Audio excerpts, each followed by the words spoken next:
Right, here's a little tip for you. If you want to add lots of flavour to your dishes for not a lot of money, chorizo is your best friend. So what I thought I'd do today is show you how to turn this into this. A cheap, easy, quick, smoky, spicy chorizo rice. It's all done in one pan, so saves on washing up. And the best thing is the whole dish comes in at under a £5. It'll feed 4 people, no problem. So let's get on with it. First things first, we need to prep the chorizo, or chorizo if you're being authentic, but you know, you can't really explain to people that it's pronounced chorizo instead of chorizo in most places without sounding like a complete knob.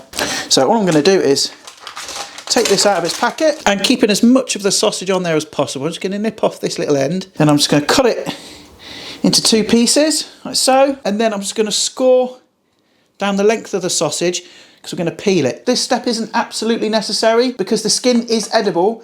It's just sometimes it can be a bit chewy and get stuck in your teeth and all that kind of stuff. So I'm going to peel it. So I've scored it and then you'll find, there you go, look, got the papery skin, could just peel that straight off. Then all I'm going to do is cut this chorizo into little discs, about the thickness of a £1 coin. You don't want them too thin because they'll just kind of get lost, but you don't want them too thick, so we do want to stretch this as far as possible. So you got a nice pile of chorizo coins, okay? That's the sort of thickness you're looking for. Next, I've got myself a small onion, red or white, doesn't matter, whatever you've got.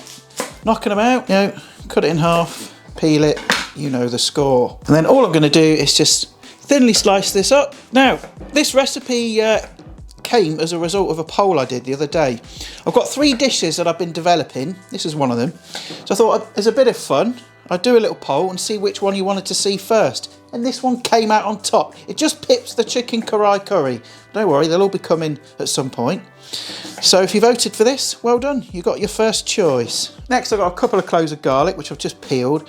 And nothing fancy, I'm just going to slice those up nice and thin. Then I got 1 green pepper, which I've washed. I'm going to take the top off. Get your knife in around the top like that, cut round. And the centre should just pop out like that. So once I've done that, I've cut my pepper in half. And first I'm going to cut them into strips, thin strips. And just take those strips and cut them into little chunks. So that's all your main components all chopped and ready to go. So now we need to prep the rice. Right, it's got my scales there turned on. So we need to zero that out. And we want about 300 grams, thereabouts. If you go over a little bit, it don't matter. And what we absolutely must do is wash it. Okay, if you don't wash your rice, you're going to run into problems.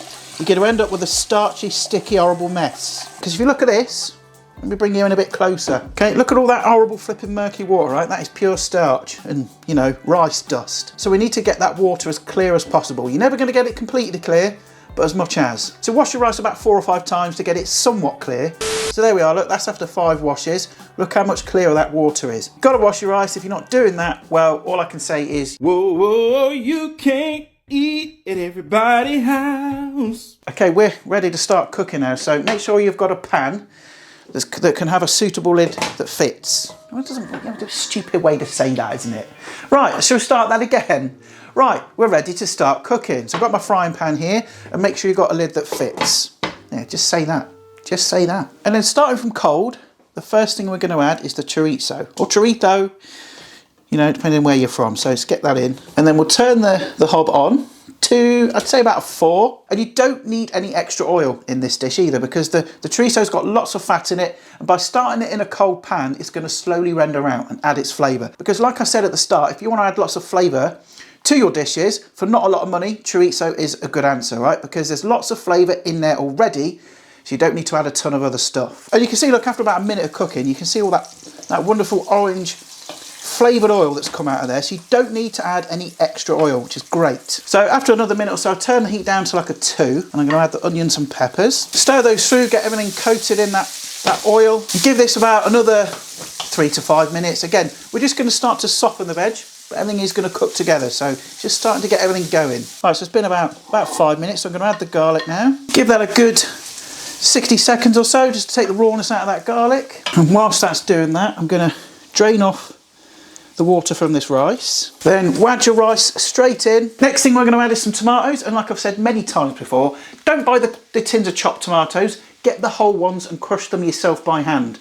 Reason is the plum tomatoes are a lot better quality. The chopped ones are all the ends and bits and gubbins and all the crap, so you know the plum ones are better. So I'm going to open these up, wedge them into a bowl, and then just crush them with your own hand. Okay, make sure it's a clean hand, obviously. Add those to your chorizo rice. And I'm just going to add a little bit of the stock just to kind of rinse out any extra juice and not waste any. And this next bit is entirely optional, but it is going to add a bit of extra flavour. I'm going to add some oregano and a bit of extra paprika, I think. This is going to ramp up the flavour just that little bit more. So it's about a teaspoon there, teaspoon and a half. Same of oregano. A little bit of black pepper, and then just a little just teeny weeny tickle of salt. Okay, because there's going to be salt in the stock, so we can always adjust it at the end if we need to. Then add in the rest of your stock.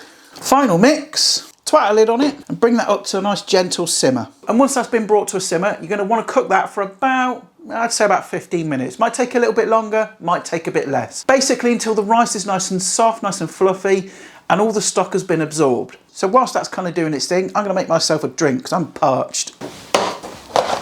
So I've recently partnered up with the guys at Holy. And if you don't know who Holy are, they're a drinks company, okay? They provide healthier alternatives to like your energy drinks, hydration drinks, milkshakes, iced teas and more.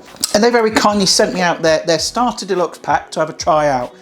And no word of a lie, I think they're great, okay? I wouldn't put something in front of you that I didn't personally think was a great product. And the proof's in the pudding, to be honest, because look, they're all flipping empty because I've drank most of them already. I've only saved these ones to show you for the video. I'm going to make one up. What have I got? I've got a watermelon whale energy drink. I did have some hydration ones, but I drank all those because those are my favourite, especially the sour cherry. They're really delicious. Super easy to make up. Let's get some water first. You simply add 500 ml of cold water, 300 ml of milk if you're making the milkshake. Wedge your powder in, whack the little doofer on, make sure that the top lid's nice and tight. Screw it on and give it a damn good shake. And now I've got myself a nice refreshing energy drink without all the crap in it. There's no taurine in them, it's sugar free, no artificial flavours, just all good stuff. Oh, it's genuinely good. The milkshakes are really good as well. They do a hazelnut one, which is like, it's almost like Nutella, it's delicious. They all taste great, to be honest. Although I've got my favourites, I don't think I've come across one that I didn't like. And also because on this channel now, you know, we're kind of doing a lot of budget friendly options. The great thing about Holy stuff as well is that depending on the sachets that you buy, they come from around 60 to 80 pence per serving, which is a damn sight cheaper than the cans you'd find in the shop. So not only better for you, they're cheaper as well. You can't go wrong, can you? So if you fancy giving Holy a go along to their website using my link in the description because it's going to give you a cheeky £5 off your first order. But full disclosure, I get commission from that, so I get a bit of a kickback, but it's kind of like a win-win, isn't it? You get money off, I get a little bit back as well. And if you do get some, let me know in the comments what your favourite flavour is. Now, whilst that rice is just kind of cooking, I am going to add a bit of coriander. This is looking a bit ropey, isn't it, in here? God, nothing lasts these days in the shops, does it? Good state of it. I've only had this for like a day or so. It's rotten. Anyway, we've salvaged some, so you can leave this out if you want. I just like a bit of coriander in this. Right, so I'm going to take the lid off of this for a second. I just want to see where we're at with this rice. Yeah, see all the stock's kind of mostly absorbed now. And then I'm going to turn the heat up to max. So what I'm trying to do here is to sort of create like a bit of a crusty layer just on the bottom. If you're making like a paella, the Spanish would call this the socarrat, which is that kind of crispy, crunchy, toasted rice on the bottom. So I'm going to give this a couple of minutes just on high to create that crust on the bottom. So it's been going for about 2 minutes now, so let's kind of turn it over and hopefully, there you go, look, you can see like the crispy bits. So there's some off the bottom, it's steaming up there. You can see that kind of crispy bit there. That's what you want. Turn the heat off, and there you have enough chorizo rice to feed a small village.